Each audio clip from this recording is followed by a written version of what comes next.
আসসালামু আলাইকুম প্রিয় বন্ধুরা, সূরা নাবার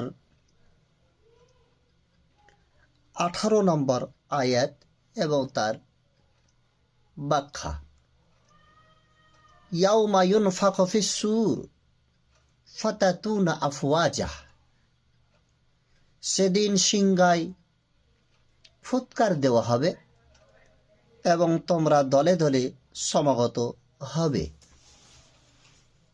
এই আয়াতের তাফসিরে সহিহ বুখারীতে আবু হুরায়রা রাদিয়াল্লাহু আনহু থেকে বর্ণিত আছে যে রাসূল সাল্লাল্লাহু আলাইহি ওয়াসাল্লাম বলেছেন, উভয় সিংহার মধ্যবর্তী সময় হবে 40। সাহাবীগণ কেহ কেহ জিজ্ঞেস করলেন, উহা কি 40 দিন? তিনি উত্তরে বললেন, আমি বলতে পারি না। তারা আবার প্রশ্ন করলেন, উহা কি 40 মাস? তিনি জবাবে বললেন, আমি তা বলতে পারবো না।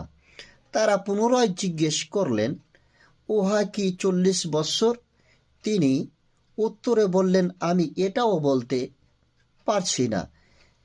তিনি বললেন, অতঃপর আল্লাহ সুবহানাহু ওয়া তাআলা আকাশ হতে বৃষ্টি বর্ষণ করবেন, ফলে যেভাবে উদ্ভিদ মাটি হতে অঙ্কুরিত হয় তদরূপ মানুষ ভূপৃষ্ঠ হতে উত্থিত হতে থাকবে। মানুষেরা সারা দেহে পচে গলে গলে শুধুমাত্র একটি অংশ বাকি থাকে, তা হলো কোমরের মেরুদণ্ডের অস্তিত্ব। এই অস্তিত্ব থেকেই কিয়ামতের দিন মাখলুককে পুনর্গঠন করা হবে।